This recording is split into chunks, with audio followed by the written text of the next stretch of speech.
dimaksud Yesus untuk apa itu? Hah? Mengisi air dong. Untuk apa itu berbanyak itu? Ya? Iya betul Bapak, untuk basuh kaki. Betul. Itu air untuk membasuh kaki.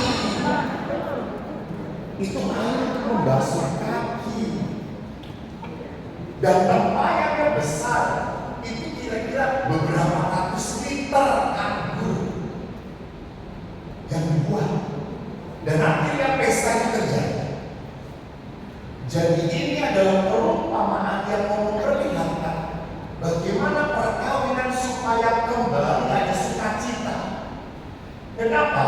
Karena seringkali perkawinan, beberapa pastor cerita baru 1 tahun, 2 tahun saya pun sama, sudah pada apa? Menyerah, sudah tidak bisa apa-apa lagi. Memang kalau perkawinan itu antara 10-15 tahun, 10 tahun banyak konfliknya, betul. Tapi setelah 10 tahun tidak ada konflik. Bukan tidak ada konflik, karena mau ngapain ribut, mau dikembalikan kepada orang tuanya daripada mati. Jadi akhirnya ya sudahlah. Jadi banyak sekali perkawinan pun kehilangan sukacita. Banyak sekali suami istri yang tidak pernah lagi bicara, pegangan tangan. Saya itu tadi melihat sini dia tidak ada suami istri yang pegangan tangan. Bahkan naik motor pun istri pegangnya jok, bukan pegang.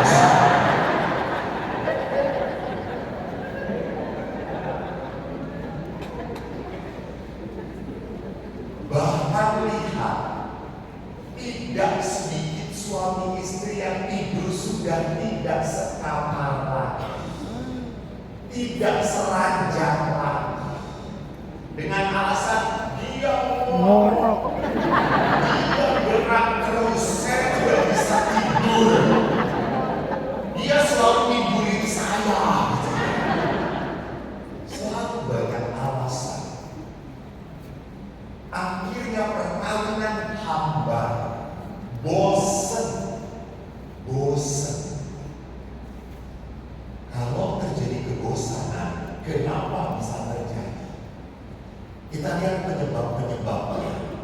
Kita harus sadar hidup perkawinan itu seringkali terlalu tinggi harapan dan kita tidak siap. Kita waktu pacaran kan harapannya tinggi, ya tidak? Wah, pasti kalau nikah dengan dia akan seperti api yang di belakang sana. Dia akan menjaga aku 24 jam.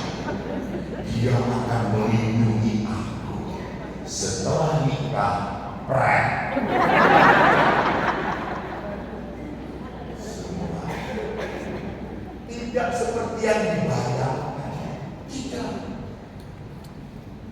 Saya beberapa kali memutuskan pacaran karena pacarnya ini baru pacaran saja, dia sudah main judi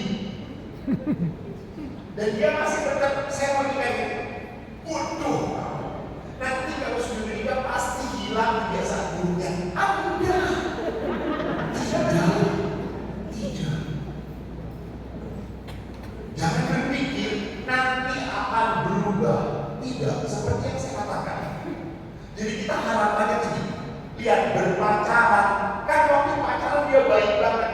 Iya, pacaran tuh iklan, sponsor, bohongan semuanya. Kan ada lagunya, jatuh cinta sejuta rasanya, dibelai ditendang rasanya.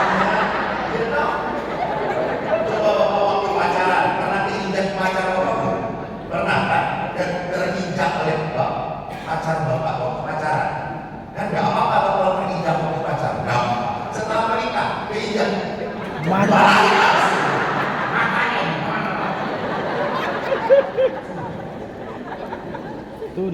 Jangan motor. Kalau pacaran itu semua iklan. Laki-laki baik banget, betul. Karena apa? Ingin merebut hati.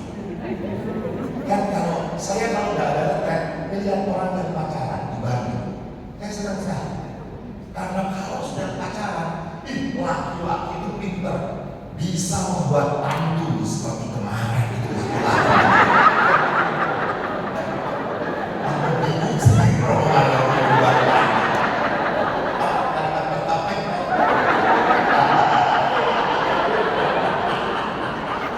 Ini pemuja, apa, bekasih, setelah itu apa ya? Saya pernah lihat orang pacaran, lalu waktu pacaran kan mereka naik motor berdua. Perempuan ini dibonceng langsung pegangan erat sekali. Dan setiap lubang dimasuki di laki-laki. Disengaja preman laki-laki kotor.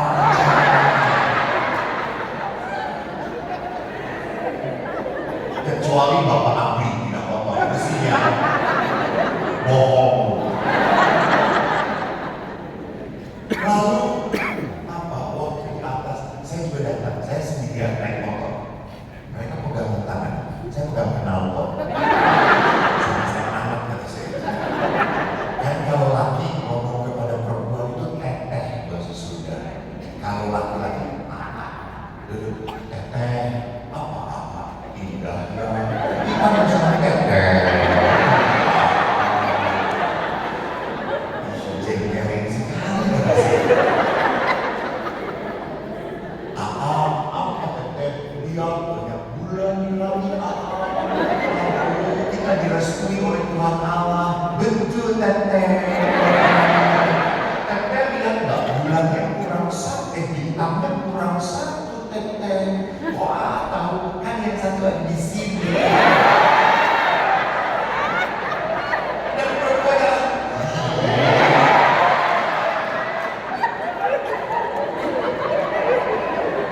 saya langsung berkata belum banget sih.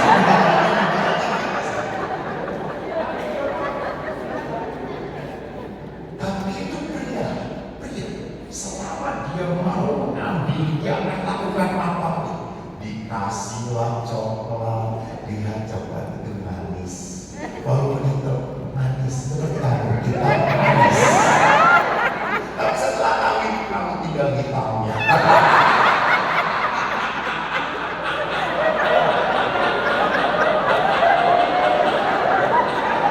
Udah hitam pahit lagi.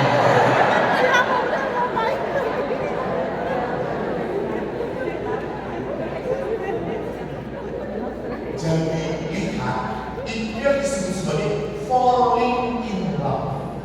Orang jatuh cinta. Orang namanya jatuh cinta itu selalu ingat-ingat terus. Di WC pun dia sedang nakal. Aku selalu ingat kamu deh.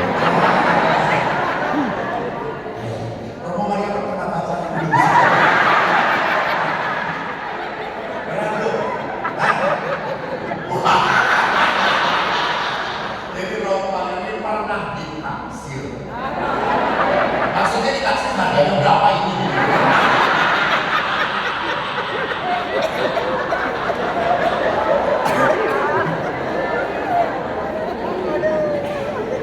Biasanya kita dalam Romo Yoga mungkin pernah pacaran ya.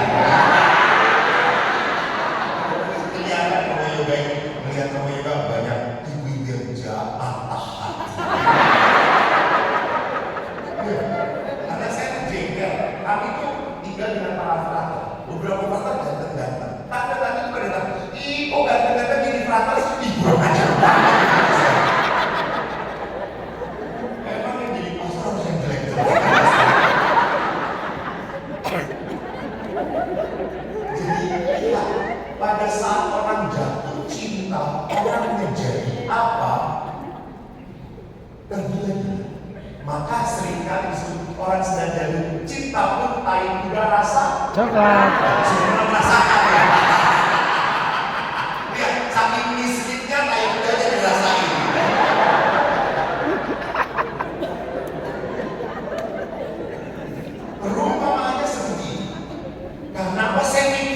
dia teruskan.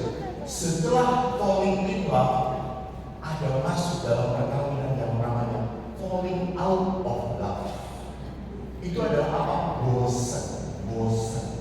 Saya udah bosan melihat istri saya makin lama bentuknya makin tidak jelas. Saya pernah tanya, Pak, bagaimana ibu? Maksudnya apa, Pak? Dulu rumah saya kalau pegang pinggangnya gini, sekarang batang.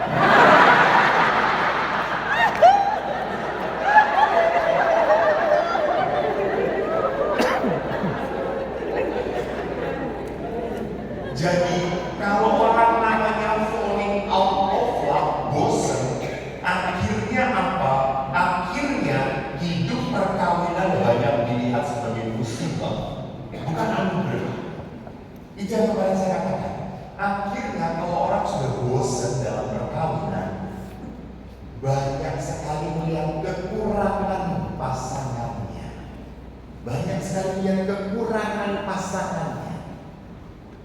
Langsung pasangannya pun dibanding-bandingkan. Lihat, suami istri itu kalau ke gereja selalu berdua, duduknya di samping. Kalau salam damai, dia selalu cipika-cipika. Kamu kalau salam damai, kamu salamin tante-tante dulu yang lain. Bukan saya.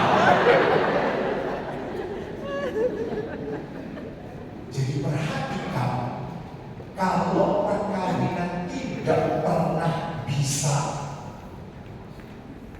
dibangun bersama-sama, akhirnya sampai titik di mana perkawinan itu musibah.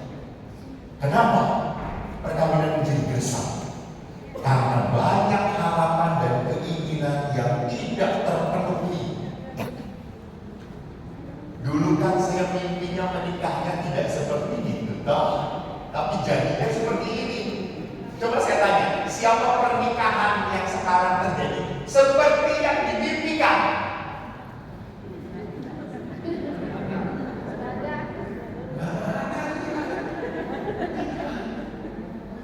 Sama. Menjadi imam, menjadi suster. Apakah menjadi imam seperti yang diimpikan seperti ini? Wah.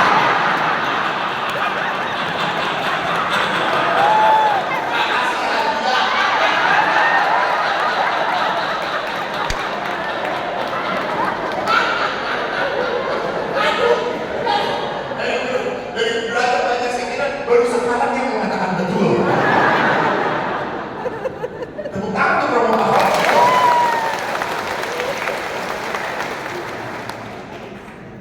Jadi saya tidak membayangkan jadi pastor seperti ini. Dulu saya membayangkan jadi pastor, saya inginnya di desa dengan ibu-ibunya yang pakai jaring, apa jaring itu dalam bahasa kain, pakai kembali, lalu ke gerejanya baunya minyak angin. Kalau ambil korektur dari air Al-Quran, 2000 bau kecut. Itu yang saya bayangkan. Yang susunya sudah jadi nasional ini. Karena kena kayak tarik gravitasi.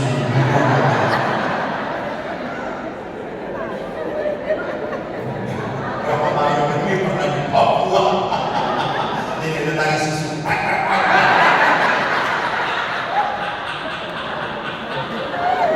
Hanya di Papua yang bisa seperti itu. Sumbawa gak ada bunyinya. Ini banyak harapan. Kok mimpinya saya seperti ini? Kok mimpinya kalau ada suami itu pasti bisa ngobrol bareng. Saya ada yang menemani, saya ada yang melayani. Mimpinya tidak. Oh, saya itu kalau udah punya istri, pasti istri saya itu selalu melayani saya, selalu baik pada saya. Hai, bunyinya tak terhingga.